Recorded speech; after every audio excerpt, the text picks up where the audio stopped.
Welcome back. Viewers, a few days ago, the entire nation was shocked when the reports of two people dying in police custody after torture emerged from Thoothukudi in Tamil Nadu. Even then, we told you that police brutality in our country is a hard reality and not just a problem in Thoothukudi. Unfortunately, that incident and the national outrage and the action that has been taken and the arrest of 5 cops still hasn't sent across a message to the rest of India. Policemen still in other parts of our country continue to brutalize the common man. And one more time tonight, I cannot believe, so close to that story, I am having to tell you another heartbreaking story. This is a story about a couple who was being thrown out of a government land which had been allotted for a college in the Guna city of Madhya Pradesh. Now, as they resisted, this Dalit couple and the man specifically was brutally attacked and beaten up by the police. So much so, they were so harassed that they actually attempted to take their own life by consuming pesticide. The couple is right now in the hospital. But what really shook me up about this case is the way this bunch of policemen are actually targeting this man, hitting out at him, thrashing him again and again and again. Why does this happen in our country? What is it that makes policemen believe that they can get away with such kind of a brutality? Are they protectors of law? Or are they there in this uniform to simply break the law and do what they feel like? I'll tell you why they do it. Because they are hardly ever made accountable. It took a week of nationwide outrage for the cops in the Thoothukudi case to be arrested. Here again, they have been suspended. But I want to see, when will the cops here be punished for what they did? That is the big problem. That is where we lack accountability. Let's say good evening to the panelists who are joining us this evening. Neha Bagga, spokesperson for the BJP, Richard George, spokesperson for the Congress Party, Mr. Vikram Singh, former DGP of Uttar Pradesh, and Suhas Chakma, Director for Rights and Risk Analysis Group, and he's a human rights activist. So Suhas Chakma, let me start with you. This is a big problem. And across our country, how is it that state after state we get these instances where policemen don't think twice before beating up people? Well, it's precisely because the police enjoy absolute impunity under Section 197 of the Criminal Procedure Code. When a policeman tortures somebody, you cannot prosecute that police person without prior sanction of the state authorities. So it has created an atmosphere where actually the police believe that they are beyond the reach of the law. And once you believe that you are beyond the reach of the law, then obviously you behave the way you are exactly behaving. In this particular case, what has happened?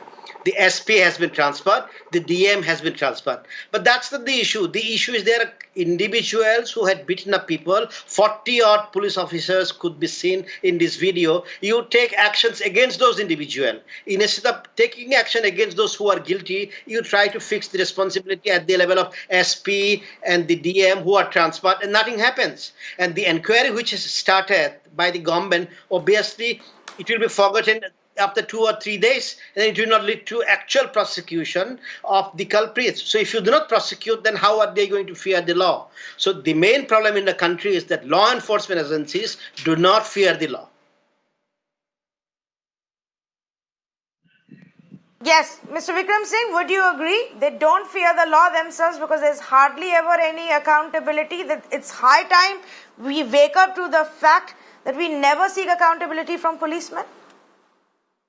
Tanvi, there is a lot of merit in what Mr. Suhas has to say, and I generally agree with him in whatever he has to say. Section 197 of the Criminal Procedure Code was brought about to safeguard the policemen and the law enforcement from frivolous complaints, not from legitimate and genuine and such disturbing and depressing visuals.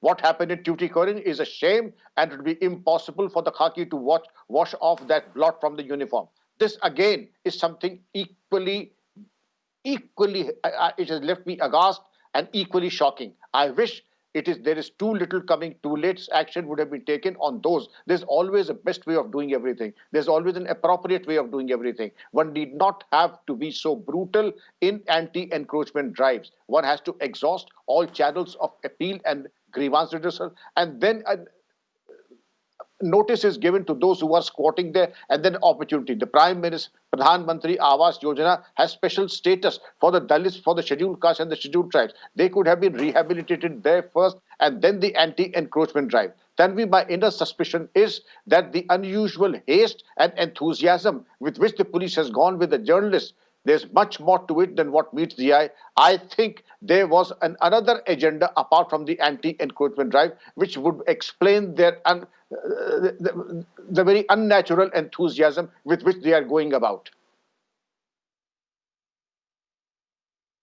Yes, no, I'm sure. And there's also this mindset, this prejudice that comes that, when it comes to the poor, when it comes to the underprivileged, those who have no voice, those who never find anybody to speak up for them, then it's all right. Let's just use our brute force against them, throw them out. Why are they here? Let's get on with our lives and let's get on with our job. Isn't that what's happening here, Neha Bagga?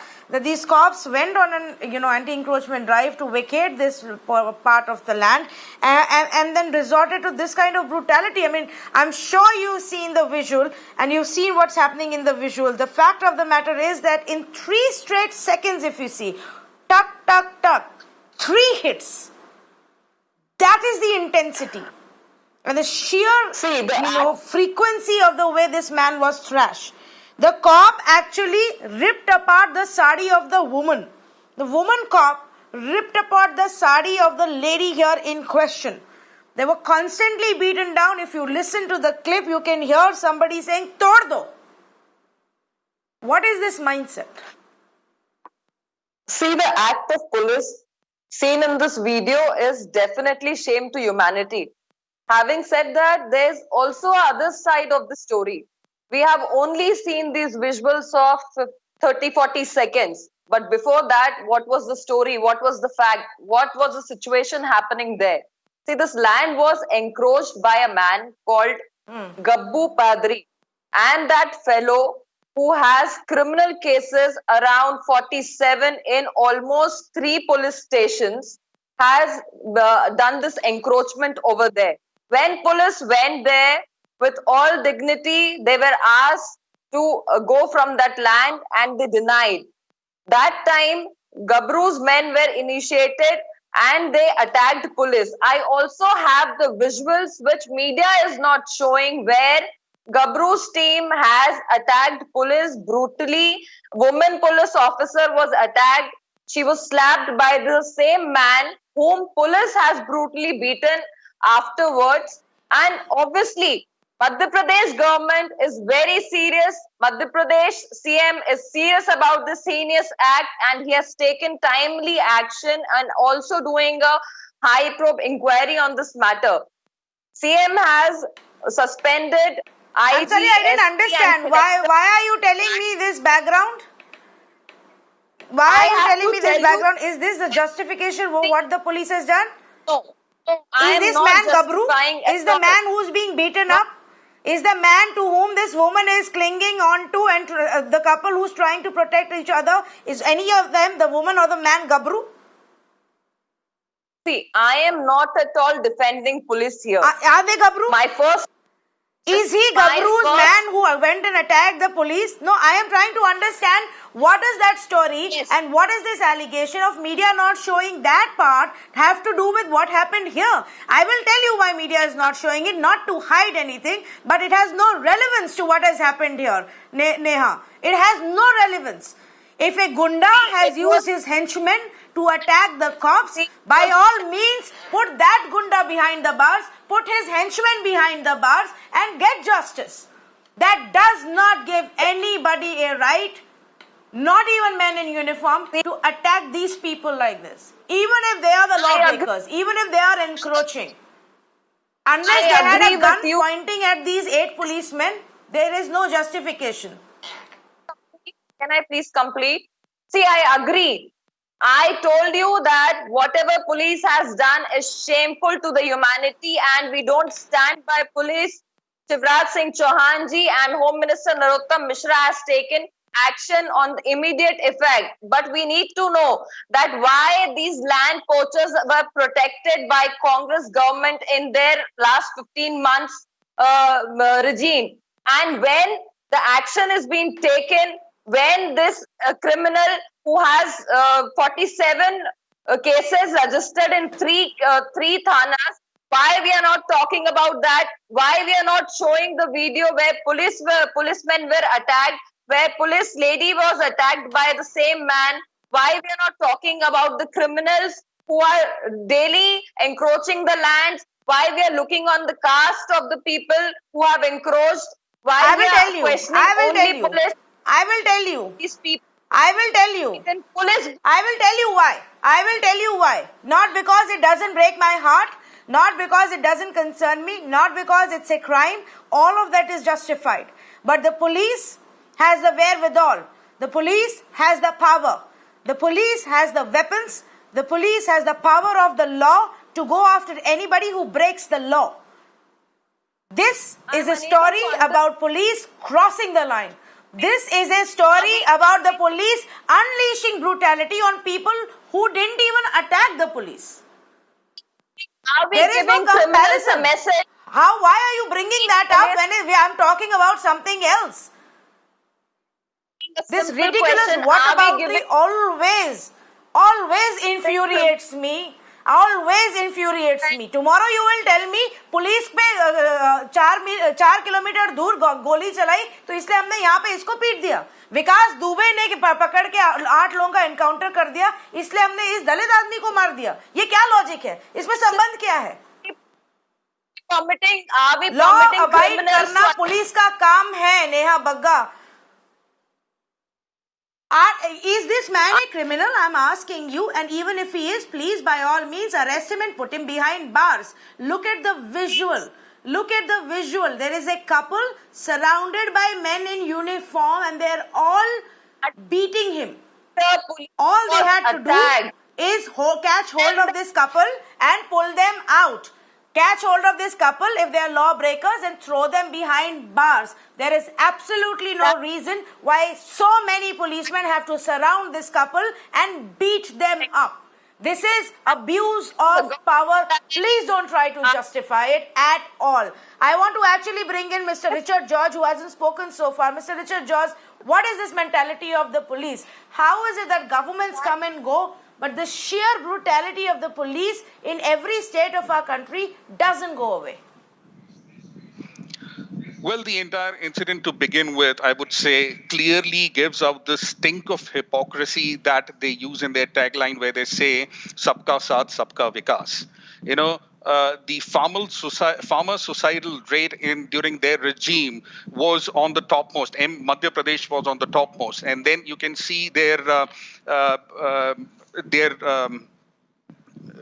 towards the Dalit, you can see what is the kind of hypocrisy these people, the other panelists, they also spoke about the sections and they also spoke about the Pradhan Mantri Awas. If you wanted to go ahead and unroot the person who has illegally captured the land, there are 110,000 other ways. You are in the government. You have the resources to go ahead and solve it legally and silently. I have seen the footage as well.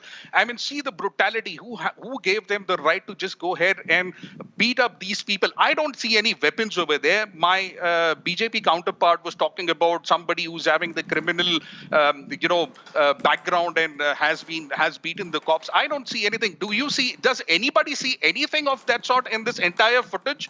All you see is two helpless couple with 3 to 4 children of theirs going around the field and facing the anger of the Khaki, where they've been bashed brutally for what? And I tell you what, these couple had taken a loan of around 2 lakh rupees and their harvest is standing there on that land. They even pleaded to the police people. They even pleaded otherwise that our harvest is there. Let us also get done with all these things. Let us peacefully get done with these things. But the police wanted, I don't know what, they were up to, and they just began thrashing them. Now, the action, what they're saying is the DM has been suspended, the DG has been suspended. I mean, is this the kind of example that you people are setting? What are you saying, that tomorrow the other battalion of police can go anywhere and then go ahead and restore to these kind of brutal lathi charge, and all you're going to do is just suspend those people? Now, if you want to suspend, why doesn't the Home Minister himself take the responsibility of the entire episode and give a resignation? Is this the way that you're going to run the state? Why does the Home Minister have to resign for this? Why can't we, for once, leave politics aside and talk about constructive solutions to the problem? Why is it that even the Congress party, whenever it has been in power, has not brought in about any police reforms? Are you telling me that this is just the BJP's fault, that overnight, since Shivraj Singh Chauhan came to power, suddenly the police has become brutal? This is a mindset problem, Mr. Richard George. This is a mindset problem that no political party and no state government has changed, because state in every police in every state believes they are above the law, believes there is enough protection. Nobody will question them, because the police knows the politicians are on their side as long as they protect the politicians. And so the politicians don't do anything to fix the police force, and the policemen don't do anything except what the politicians want them to do. That's what it is. Why can't we just keep politics aside for 1 minute and just look at the problem as it exists? Please tell me, Mr. George. Absolutely, I agree totally on this thing. There has to be a stern action beginning from the Home Minister. I'm not satisfied with the kind of action that the Home Ministry has taken on this entire issue. We definitely stand by whatever has happened over here is not supposed to be taken that easily, and there has to be stern action against all the policemen who were involved on the ground, not about the SP and the DM and all this, only those people, but these police officers who were also on the ground, so that there can be a message for the other policemen and the other actions that can be taken in future as well. Okay, there is a legal recourse. Mr. Can I? Yes, I think Mr. Suhas Chakma wants to make a point. Go ahead, please. Yeah, I just want to mention here that neither the DM nor the SP are individually liable. It was done by particular officials, constable, whomsoever they are. It has to be, action has to be taken against them. I think we have to bear in mind that, both BJP and Congress, please remember, it's a national issue. It has nothing to do with one particular political party. And in fact, when we had brought out the report on status of torture in India last year, the second number of cases where custodial deaths took place, it was in Punjab. And the highest number was in UP. So whether it's the BJP or the Congress rule, it makes no difference. Or possibly even Trinamool Congress or CPM. The police behave exactly the same way. So therefore, there no point saying that this is the BJP which is doing it, this is Congress which is doing it. It's all over the country. And we need to find a solution which is systemic, not particular political party. No political party is actually saying that police should behave this way. The political parties, they only do one thing, that protect the policeman whenever action needed to be taken. So you suspend the DM, suspend the SP. How are they liable? They are not liable. It's the person who have beaten up. That's all. Here are 3 or 4 cops who have beaten up, identify them, you take action against them. That's enough. Not the entire officials. No, and what is the action that has to be taken in these cases, Mr. Vikram Singh? Rightly said by Suhas Chakma, you make the right people accountable. But a mayor suspension and a transfer 2 days out, does that really send the message across? Tanvi, this is just cosmetics, irrespective of the political party in power anywhere. None of the political party is serious about police reforms. Make no mistake about it. Whether it's the Punjab or the Madhya Pradesh or whichever state you're talking of, no state is serious about it. Suhas Chakma has indeed said that it is the assault party that is liable. Give exemplary punishment to them. Transfer is no punishment. Transfer does not mean a thing. And it is a very dangerous postulate. I would advise my political friends that the police are entitled to any retribution or settling scores. That should never happen. And the police are not entitled to even think of retribution and settling scores. Irrespective of the fact that the criminal history of the person who was evicted, it is not for the police to have that in mind and then take recourse. There's always a professional way of doing things, a professional way of eviction. You could have ensured, given him a proper proper, easy way out and to have taken an exit route to some house allotment and then had evicted him. But obviously, you were under some compulsion to do what you did, and the rest is history. Then I would say that indeed that the assault party should first be suspended and then departmental action, a case be registered. SC/ST Act is a statute that has far-reaching consequences. I do hope a case has been registered against the assault party under these sections, and also the attempt to commit suicide registered against this couple should also be expunged immediately. Yes, Neha Bagga, when will a case be registered against those who attacked this couple? See, first of all, I would like to answer Congress spokesperson. We have always known Congress for their divisiveness and violence culture politics. And the same thing Congress is doing here. I would like to ask Mr. Richard that whether while police is going for removing the encroachment, should they see the encroachers are Dalit or they belong to which caste or which region? Why this divide and rule policy Congress is playing every time? Why Kamal Nath ji has never given resignation? We have seen what kind of Gunda Raj, Jungle Raj Madhya Pradesh has seen during this Congress regime. The same kind of incident were taking place at that time also. But now Congress is making 7-person committee. They are asking several questions. They are doing their dirty tricks politics and questioning BJP government.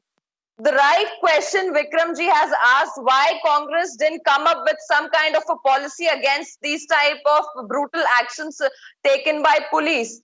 Madhya Pradesh government at right now with Shivraj Singh Chauhan and Narottam Mishra has taken strict actions towards these policemen, these administrative officers, and on immediate effect, these are suspended. And high probe inquiry is going on, and soon we will see that whoever is responsible in this brutal act will be sent to jail. And Mr. Narottam Mishra, Home Minister of Madhya Pradesh. So let me ask you this question, Neha Bagga. Their case has not even been registered right now. The case has not even been registered right now, let alone sending them to jail.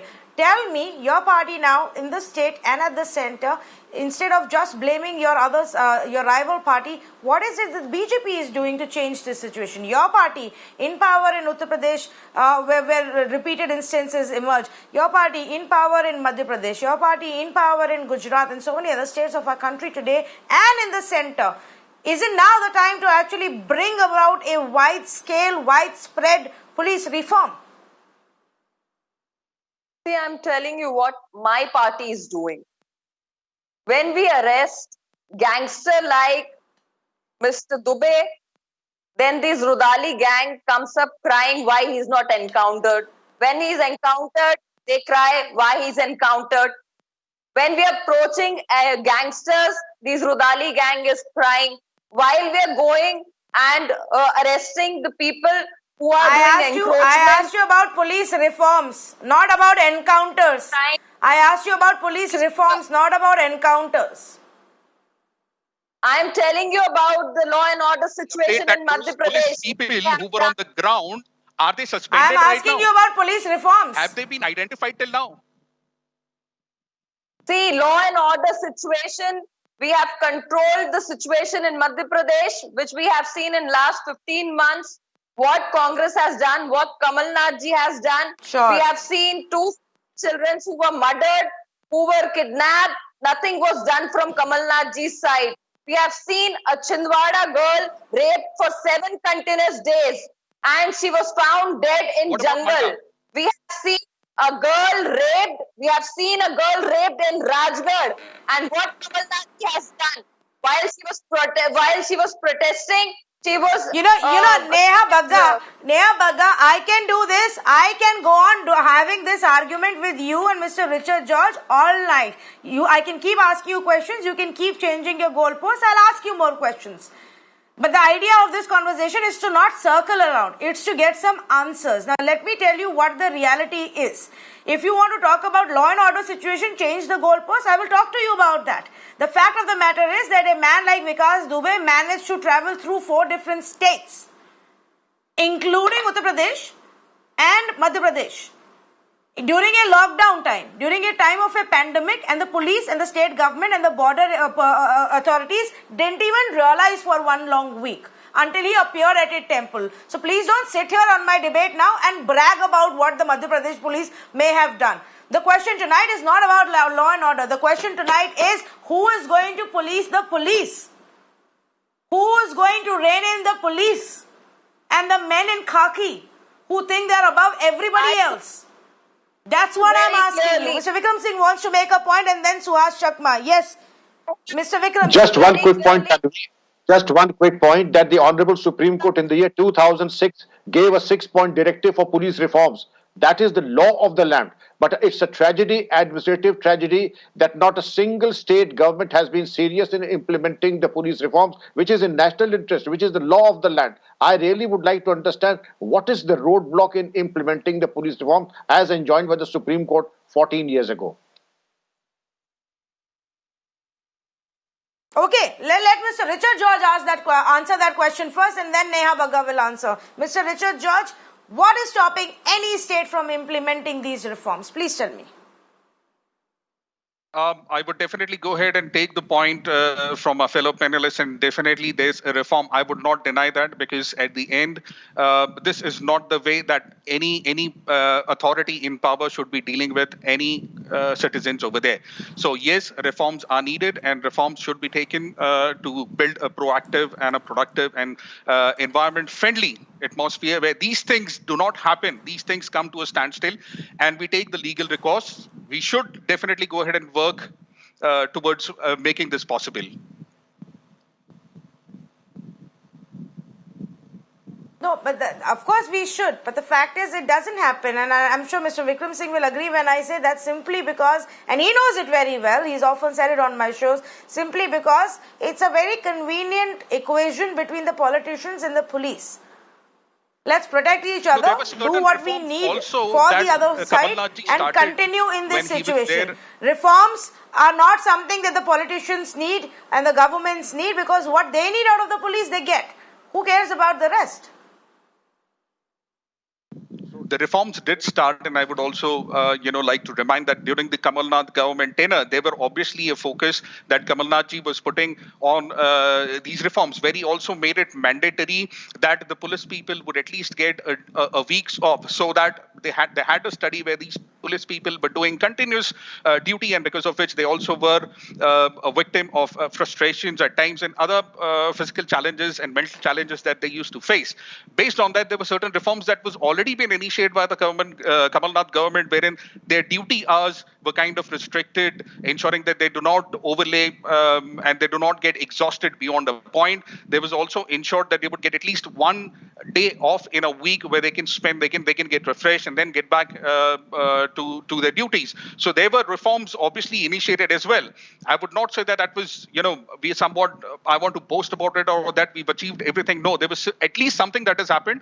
And I would definitely want that the Bharatiya Janata government that is there in Madhya Pradesh right now, and I would also request my BJP counterpart, Neha ji, that the government would go ahead and at least start acting and bring out an example to the rest of the India. Go ahead and give an example out of this case. You have a ready case in front of you. Go ahead and do something where it can become as an example, serve the nation, and there can be reforms. There can be example taken from your actions in Madhya Pradesh, and they can be implemented in the rest of the states. Mr. Richard George, it's always very easy to ask the other side to do what you haven't done, to ask the other side to lead by example, and then simply sit back and tweet and make it about everything else than what it is, which is about police believing that they're above the law. Mr. Suhas has been wanting to make a point.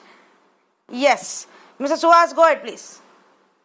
There is not a single state government which cannot or which does not have a case where they can set the example. As I said, including in Punjab, and a couple of weeks back, one of the journalists was brutally beaten up by the police for only reporting one thing. The particular minister actually consulted an astrologer.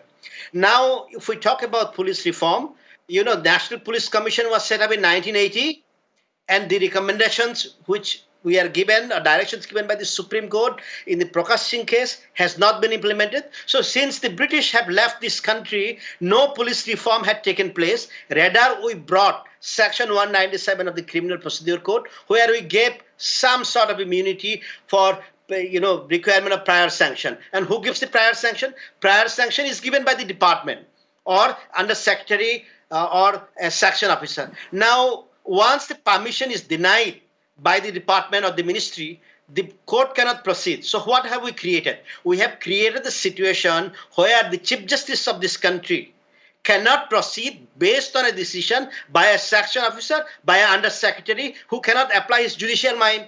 So we have basically made sure that Chief Justice is actually below some officials in the Home Ministry or Home Department at the state level. So it's not a problem of one particular state, one particular party. It's the national problem all over the country. You cannot find a solution saying BJP is here, Congress there. We have to realize as a citizen of this country that, look, we have to be governed by the rule of law, and police cannot take the law into their own hands. And none of the political parties, it doesn't matter whether it's BJP or Congress, they don't want to do anything. Congress has been in power for 50 years. BJP has been here for the last 6 years. They were there 5 years before that during Bajpayee's time. What happened? Nothing has happened, and nothing is going to happen in the next 4 years because nobody wants to talk about it. Yes, absolutely. And then every time you ask questions, there is a lot of finger pointing at the other side. There is a lot of whataboutery and changing of goalposts that happens. In fact, as we have this conversation, Mr. George, I have viewers who are sending in questions and comments saying, ask, why is it that even a state like Madhya Pradesh never introduced the police commissioner system? How is it that the transfers were being done in MP without establishing a police establishment board? You say Mr. Kamal Nath was trying to bring in some reforms. Was any of this even explored or attempted to be done?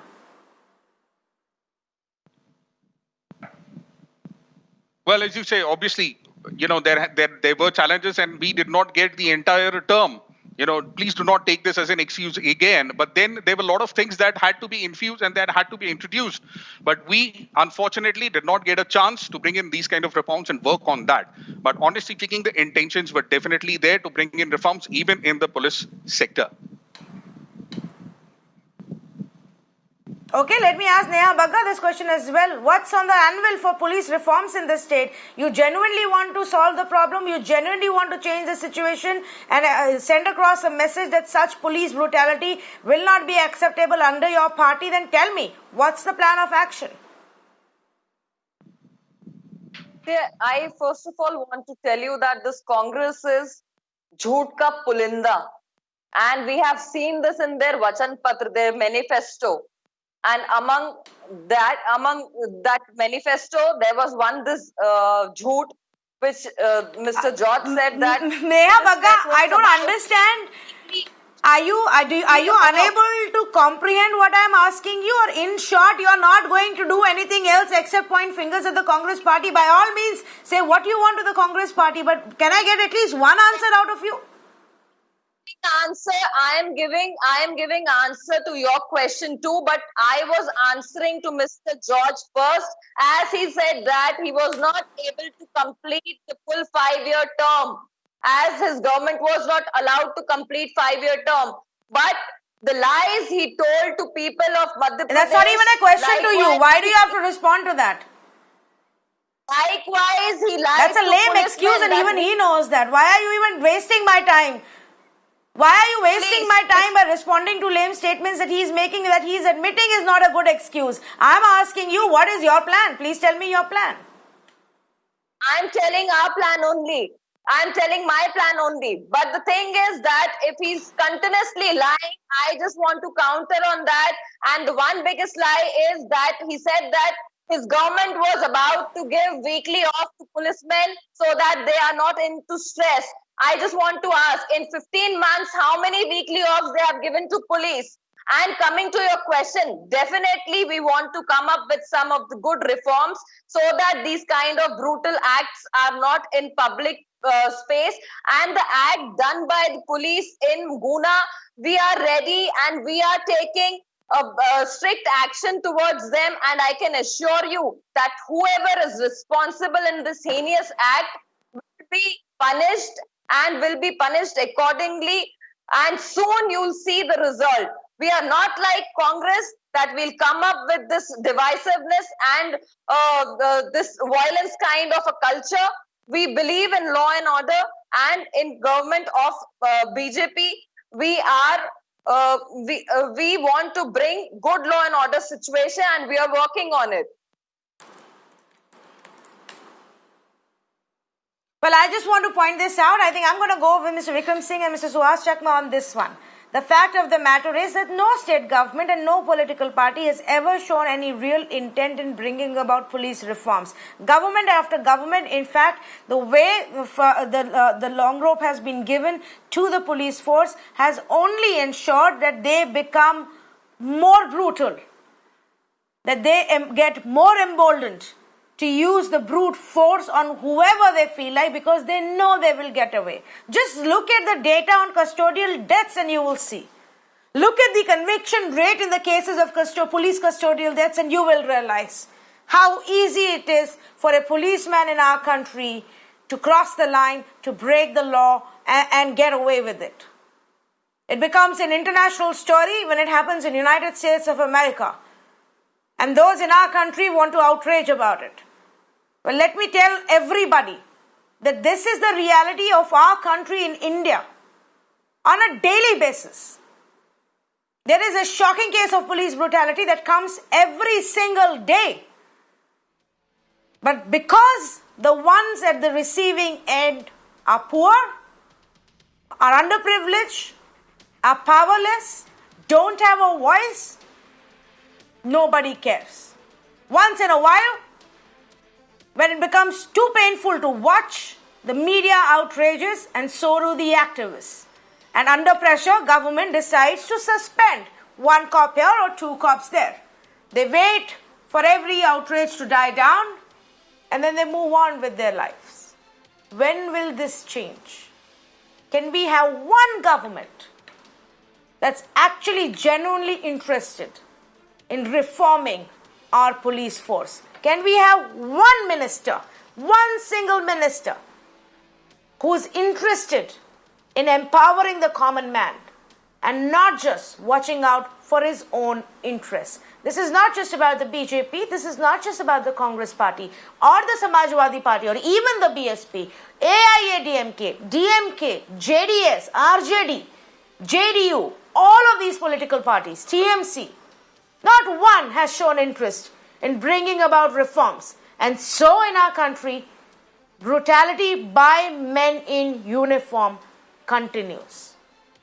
Thank you. Thank you to all of our panelists for joining us on this conversation. I'm going to quickly move on to the second conversation point that we have tonight here on the Urban Debate at 9 p.m. viewers. And this is a story about a controversy that has been stirred about a movie that was going to be released on an OTT platform. Let me first tell you this story if you haven't heard about it yet. A movie called Muhammad, the Messenger of God, a internationally critically acclaimed film made by an Iranian filmmaker in 2015, screened across the world in many countries at many awards, was now going to be released in our country on an OTT platform. This film is by Majid Majidi. Some of you may have heard about him.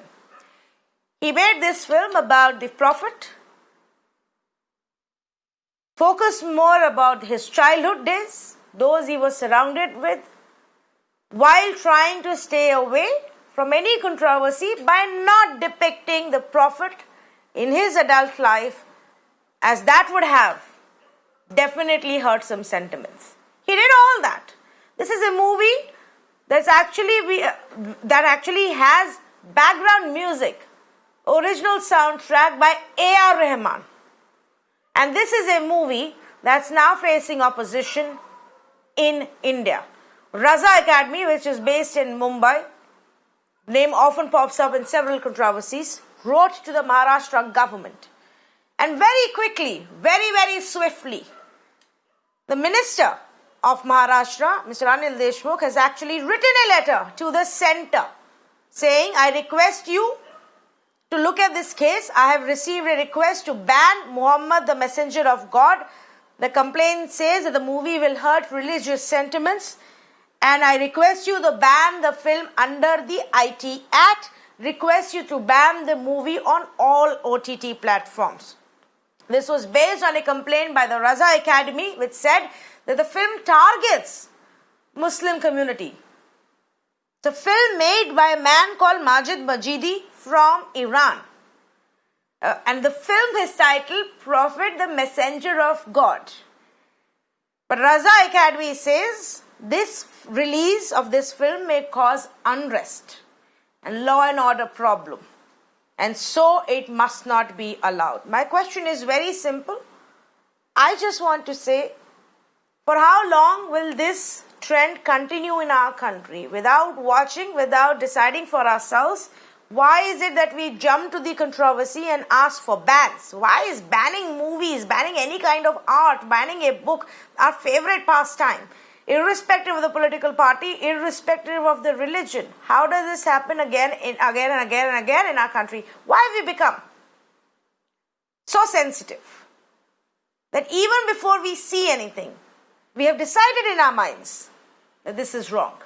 Let's say good evening to Sarfaraz Arzu, senior journalist who joins us, and Dr. Tasleem Ahmad Rahmani, National Secretary for SDPI and President of the Muslim Political Council. I also want to let our viewers know we did reach out to the NCP. Mr. Anil Deshmukh is the one who wrote this letter, Maharashtra Minister, to the centre, but the NCP doesn't want to be part of this debate. It's easy to play vote bank politics maybe, and not so easy to take our questions perhaps. But let me ask Dr. Tasleem Ahmad Rahmani, what is his view? Dr. Rahmani, is it fair, without really seeing, to judge a movie and ask for a blanket ban on it? If we don't like it, let's just not watch it. You see, this is not a question about the content of the picture or the message of the picture or whatever has been shown in the picture. This is not the case actually. The case is that it is depicting the Prophet Sallallahu Alaihi Wasallam. And in the history of last 1400 years, nobody has seen even a photograph of the Prophet. So anything which is imaginary about the Prophet is not has not been taken in a good taste amongst the Muslim community all over the world. It's not just India, all over the world. No image of the Prophet is acceptable to anybody. That is the real crux of this problem. You see, if I remind you, there were so many historical characters which has depicted in so many pictures. Like if I remind you, Mr. Sohrab Modi, Yahudi ki beti, etc. And then the Mughal Azam. Today, when we think of Akbar the Great, we visualize it, we imagine Prithvi Raj Kapoor.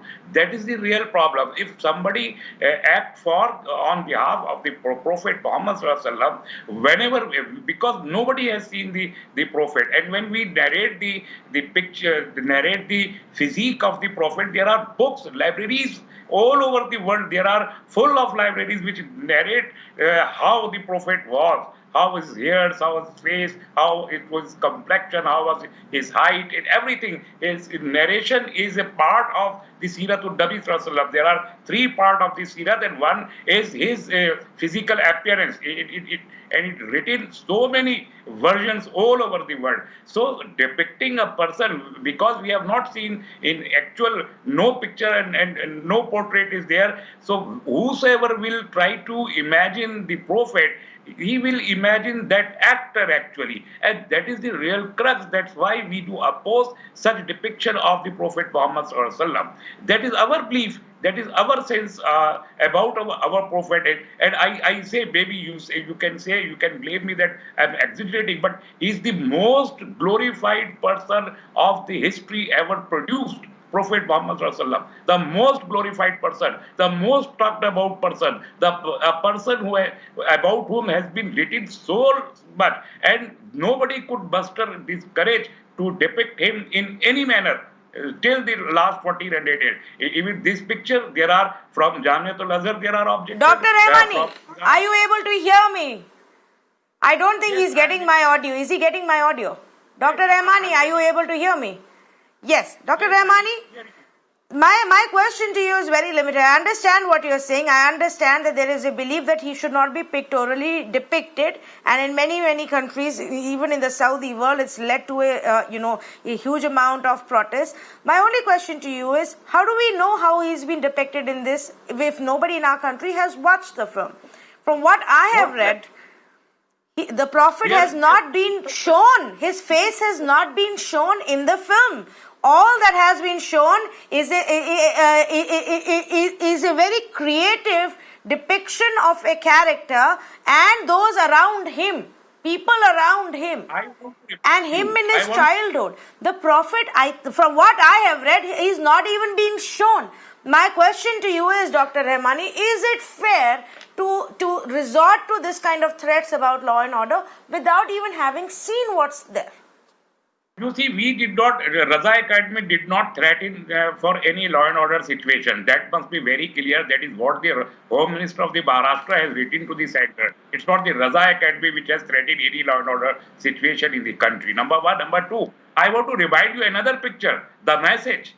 There was an English movie some 30 years ago. Even in that picture, there was no, only the name of the Prophet was used, and not even a shadow was used in that picture. Even on that picture, those days, there was an objection. But because there was no picture, no shadow, not of any kind of depiction, that's why it could run away. Even that picture was banned in the country. There was no shadow, only the name was Correct. used. But that can be done. Correct. I see that the social media and the film media must be free, and it is free. And such pictures must be shown. But our objection is only the depiction of the Prophet in any form. That's it. But unfortunately, the Maharashtra government has not bothered to find out the facts, neither has Raza Academy. What has been reported elsewhere is that the Prophet's face is not even shown. It is a movie that has been made by an Iranian who goes by the name of Majid Majidi, who's made internationally acclaimed movies, extremely sensitive to the entire issue. He's made a movie about the Prophet. He's titled it The Prophet, Messenger of God. I think we just, become a bunch of people who are just so quick to jump and grab opportunities for some limelight that we don't even want to look at what the real problem is. And if there are objectionable parts, they can always be cut out. They can always be censored. Sarfaraz Arzu, do you believe that this is just a reflection of the dangerous trend that we are seeing? And irrespective of the religion, irrespective of the art, we just don't want to see the other side. Yes, I think there's a major mistake being committed by the people who are opposing its release. They have not seen the movie, and as I have read about it and as I have gone through it, this is only a first part of a trilogy, and this depicts the history of the Prophet until he was 12 years of age. So there's no question of showing the full figure of Prophet Muhammad in this movie. Secondly, when we made inquiries, we came to know that only the face was not shown at all. It's not shown at all in this movie. It is just he's being depicted as a person, and the camera is on his back, so there's no question of showing his face. So I think Majid Majidi is a good Muslim himself, and he knows the sensibilities of the Muslims world over, and he will not commit any mistake that would rile the Muslim communities throughout the world. One thing that is very important here is that this is a repetition of something that happened in the case of Mustafa Akhar's movie The Message. At first there was so much of hue and cry, but later when people realized what the essence of the message was, the movie, which was earlier banned by many countries, was allowed to be shown to the general public, and it became an iconic movie later in the years. The same is the case with this movie also, and I think Mustafa Akhar Mustafa, Mr. Majid Majidi is an internationally renowned director, and if you remember, he had refused to take an award at the Danish Film Festival just because the government of Denmark at that period of time was supportive of the caricatures of Prophet Muhammad which were being published in that country in several magazines.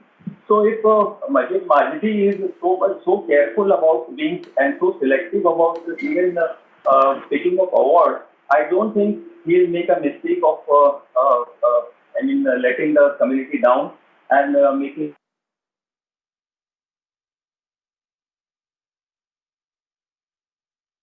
Yes, and I think there's a larger problem of us being a little bit too sensitive. Show after show on OTT platforms is getting, opposition. We're facing protests, facing complaints and cases being pulled down, being trolled online by one community or the other. I mean, at this rate, what will be left of the art forms that we have in our country? Somewhere we have to step back, draw a line and say, well, it can't be this blanket opposition to everything, at least not in a case where we don't even know. Not just Majid Majidi, A.R. Rahman has given the music to this. He is well aware of what it is. Did at least Raza Academy bother to call him up and find out what the movie was about, how the Prophet was being depicted in this movie before raising it? At least the Maharashtra government should have done that. So quickly they have responded to this one complaint and shot off a letter to the centre saying ban this film. I haven't seen this kind of a reaction from any state government for any of the other controversial movies. I believe somewhere it just boils down to also catering to certain vote banks.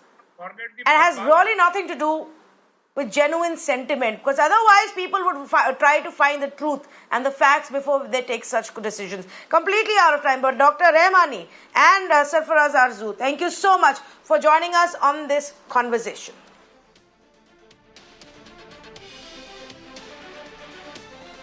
Well, let's move on and get you the latest as far as Assam is concerned, and we've been tracking the flood-ravaged state of Assam and the situation there. Now, today the Assam Chief Minister took stock of the situation as the death toll mounted to 97 in the state.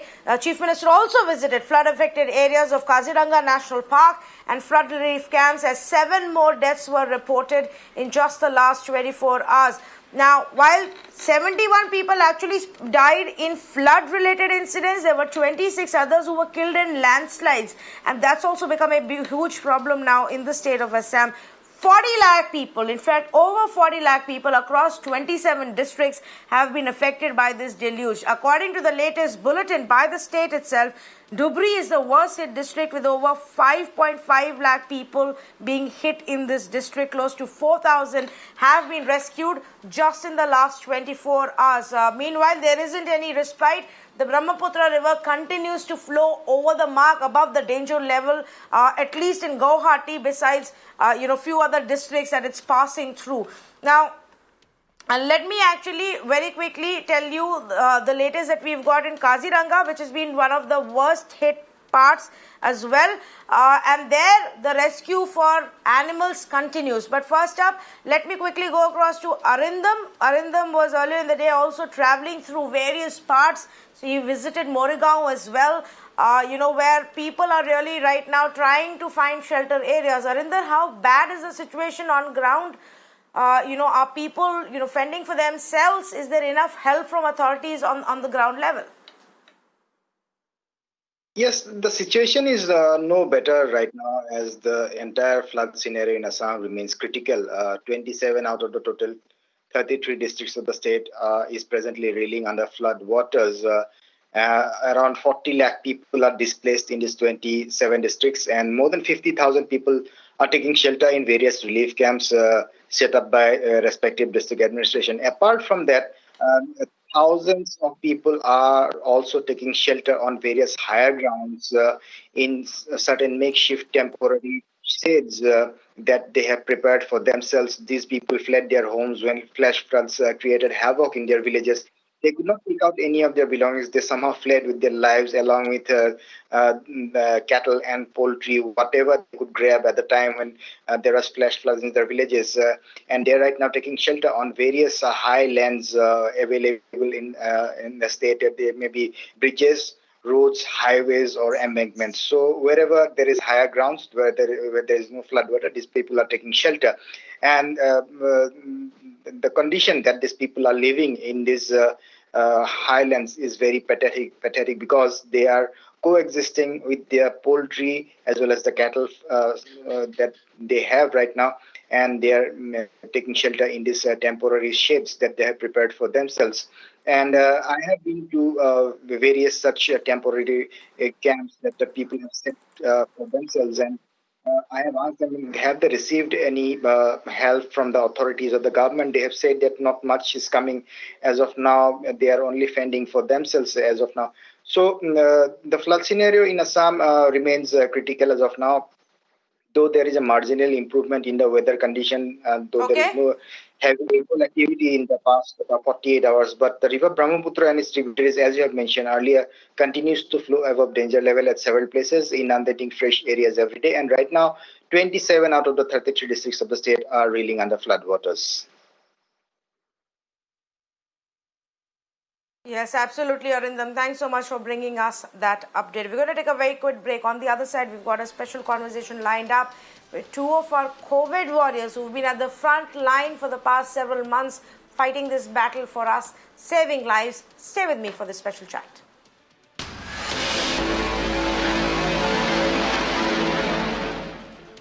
Welcome back, viewers. While you and I do our bit, or try to do our bit, in this battle against coronavirus by following the norms, by staying indoors when there is a lockdown, by maintaining our distance and taking all the precautions, the bigger challenge and the bigger fight is for the medical fraternity. And for them, there's not going to be any respite until we find a vaccine and the drugs needed to cure this. Until then, day in, day out, it is our doctors and our nurses at the front line who are battling coronavirus, treating patients, and an endless line of patients. And so tonight we thought we will speak to two of them who are joining us for a very special conversation. This is only our way of thanking our COVID warriors for all that they have done and for all that they will have to do in the coming months as well. So let's say good evening to Dr. Rahul Tambe, Senior Consultant for Internal Medicine at Nanavati Super Speciality Hospital, and Snehal Sawant, Staff Nurse with the Nanavati Super Speciality Hospital. Dr. Tambe, let me start with you. If I had to ask you to, very crisply describe how the last 3 months have been and what's the life-changing experience that it has brought about, what would you say? I still remember the date of 10th of March when we realized that the COVID-19 virus is going to come to Mumbai and that it is going to hit us very hard and that we have to prepare for a battle. And we never thought that the battle will last so long and that of course, it is still not ended and we feel that it's still going to take a lot of time. So since the time we caught our first patients in the third week of March, around 20th to now, it's been a long journey. It's been an arduous journey.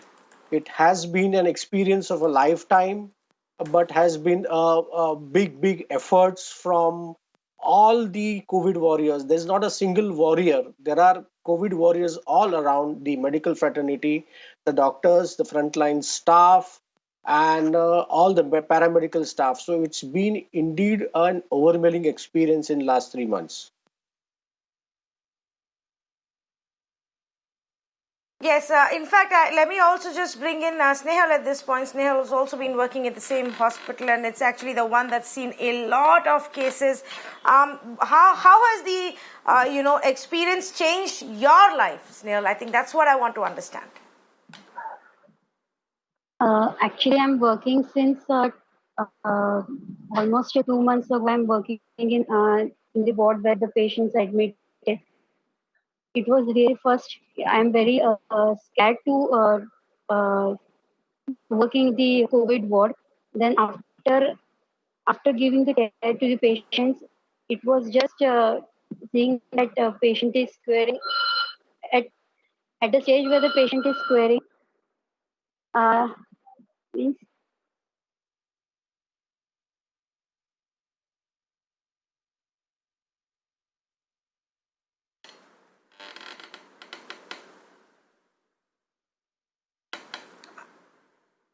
Snehal, we're not able to hear you. Go ahead, please. You were saying something?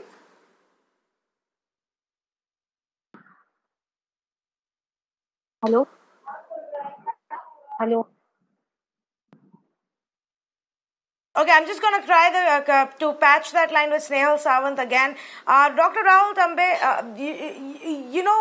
if the fact of the matter also is that from here on also there's not going to be too much respite for the medical fraternity. To your mind, what is that one thing that will continue to remain your biggest challenge until maybe, there is a vaccine or we're able to completely get rid of COVID?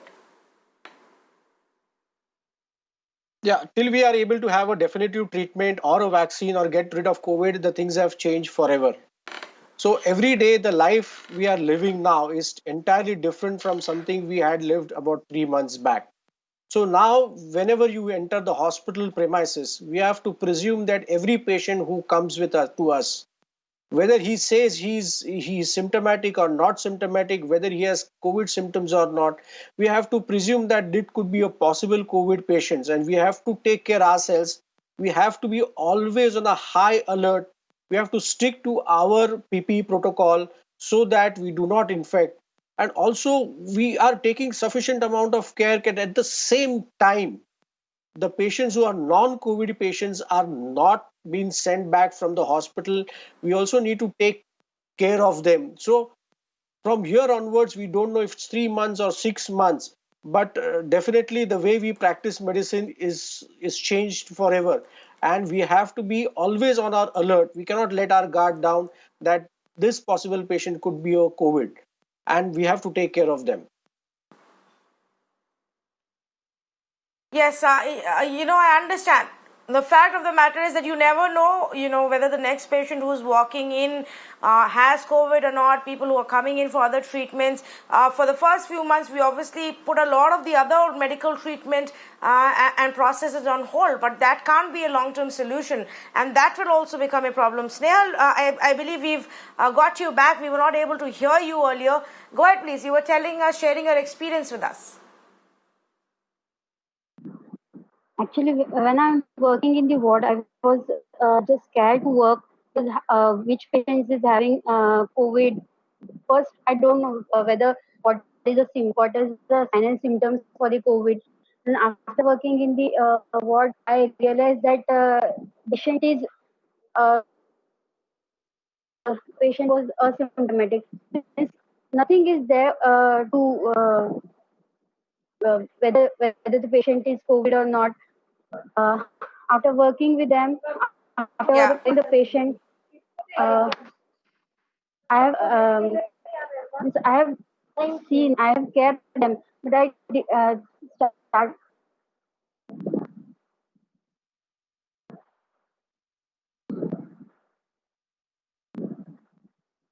No, I can understand. You're constantly that plays on the minds of those who are in this ward as well. Even though you are putting your health at risk, obviously that plays on anybody's mind. Doctor, if I can very quickly also ask you one question that I had, which is, does it make your job about dealing with patients more difficult because you have to maintain your distance? You're always wearing gloves and masks.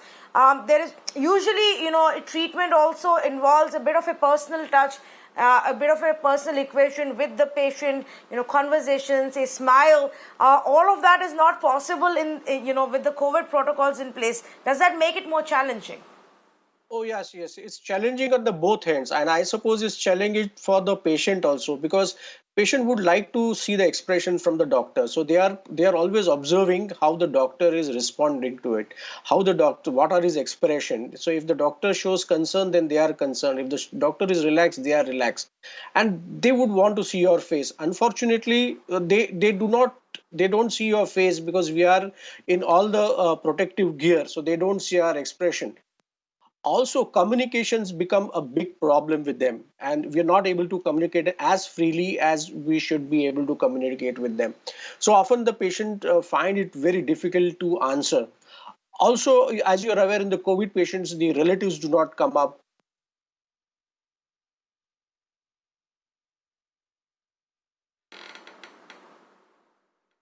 From the relative side also, because they are not able to meet us. So patients are concerned. Also, the patients are alone, so they are more scared.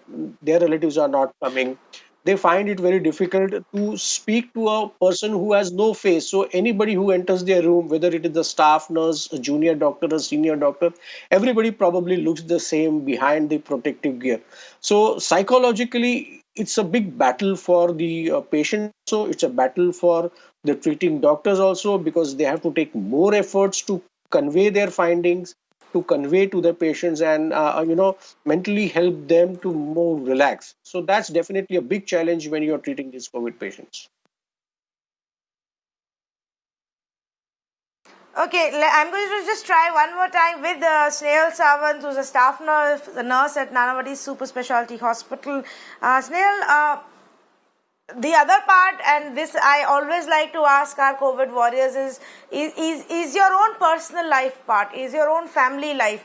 How are you managing that, with those you are living with? Because hospital jana, वापस घर जाना, the fear of infecting your own family, the challenge of maintaining your distance, isolating yourself, ये भी एक बहुत बड़ा part है. कैसे अपने फैमिली मेंबर से दूर रहना पड़ रहा है इतने सारे कोविड वॉरियर्स को. How do you handle that? Actually जब मार्च में जब कोविड का जो पैंडेमिक जब शुरू हुआ था, तब एक्चुअली मैं बॉम्बे में थी. कुछ रीजन की वजह से मुझे मैं आई एम सिंगल मदर, तो मुझे मेरे बेटी को मेरी मम्मी के पास मेरे नेटिव प्लेस में छोड़ना पड़ा. लेकिन मुझे इस टाइम पे इतना मुझे प्रेशर कि मैं क्या करूँ, क्योंकि मुझे बेटी को छोड़ के आना भी नहीं था. ऐसी कंडीशन वहाँ पे थी क्योंकि she is having chicken pox. So I am very tense about her कि मैं उसको समवेयर की मम्मी ने पे मुझे सब जो भी होगा वो हम लोग देख लेंगे, हैंडल. और उसके बाद मेरी मैम जो है उन्होंने भी मुझे समझाया कि कुछ नहीं होगा, हम सब केयर करके जो प्रोटेक्टिव गियर है, जो पीपी हम जो पहन के हम लोग duty, we have to safely we have to do all this things to care the patient. तो वो सब मैम ने मुझे समझाया. उसके बाद मैंने मेरे घर वालों को समझाया. तो मेरे कहीं पे तो मेरे पापा ने मुझे बोला था करके, अभी बॉम्बे की कंडीशन इतनी वर्स्ट हो गई है, कैसे जाएगी, कैसे हम लोग हैंडल करेंगे, अगर तू नहीं होगी तो कैसे. वो एक मन में भी टेंशन था कि अगर कोविड के लिए ड्यूटी होंगी फिर से मुझे घर जाना पड़ेगा कि नहीं, ये भी मुझे पता नहीं था. तो अभी भी वही टेंशन है. ऑलमोस्ट 2 महीने हो गए है कि मैं घर वालों से मिली नहीं हूँ, किसी से बात भी नहीं, प्रॉपरली बात भी नहीं हो पा रहा है, बिकॉज बारिश की वजह से रेंज का प्रॉब्लम है. तो यहाँ पे क्या करते, यहाँ पे घर छोड़ के थोड़ा टेंस ही हूँ करके, पता नहीं अभी क्या होगा, आगे कैसे होगा. We are trying to best to give the patient care. देखते हैं अभी घर वाले भी रोज फोन करके पूछते, मतलब ये करते कि कुछ भी कर रही होगी तो प्रॉपर डिस्टेंस मेंटेन करके करना. ऐसे मतलब हम लोग इतना मतलब सब जब ड्यूटी पे आते हैं तब प्रॉपरली सब जो घर का है टेंशन है वो सब साइड में रख के ड्यूटी करनी पड़ रही है. उनको ऐसे बता के नहीं दे रहे कि हाँ कि हम लोग भी कुछ टेंशन में, क्योंकि हम लोग अगर टेंशन में रह के कुछ काम करेंगे तो वो इफेक्ट पेशेंट पे होगा. So we are trying to give mentally support to the patient while giving the care in the ward. घर पे भी थोड़ा टेंस है कि क्या कर रही होगी, क्या नहीं कर रही होगी. तो घर वालों का भी हर टाइम फोन रहता ही है.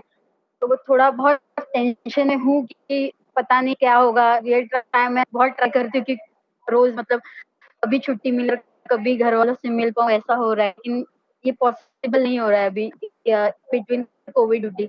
और वैसे भी घर से भी बहुत दूर हूँ, घर वाले गाँव में रह रहे और मैं इधर हॉस्पिटल बिल्कुल ये आपने बहुत सही कहा. हाँ. बिल्कुल आपने सही कहा स्नेहल, और ये 2 महीने से आप मिल नहीं पाए हैं, जब ठीक से बात भी नहीं हो पा रहा, ये तो बहुत मुश्किल हो जाता होगा। और ये भी है कि ये पूरा साल आपके लिए और डॉक्टर राहुल तांबे के लिए एंड सारे मेडिकल फ्रेटर्निटी वालों के लिए बहुत कठिन रहने वाला है। It's going to be extremely difficult, क्योंकि ये प्रॉब्लम कहीं नहीं जा रही है और पूरी देश की उम्मीद है आप लोगों के साथ है। लेकिन थैंक यू कि आप अपनी फैमिली से दूर रह के अपने खुद की हेल्थ को रिस्क पे डाल के ये काम हमारे लिए कर रहे हैं और दिन रात मेहनत कर रहे हैं लोगों को ठीक करने के लिए। थैंक यू डॉक्टर राहुल तांबे and Snehal Sawant for joining us. Big thank you to all of our COVID warriors who are out there doing this duty selflessly, taking care of the COVID patients. Thank you so much.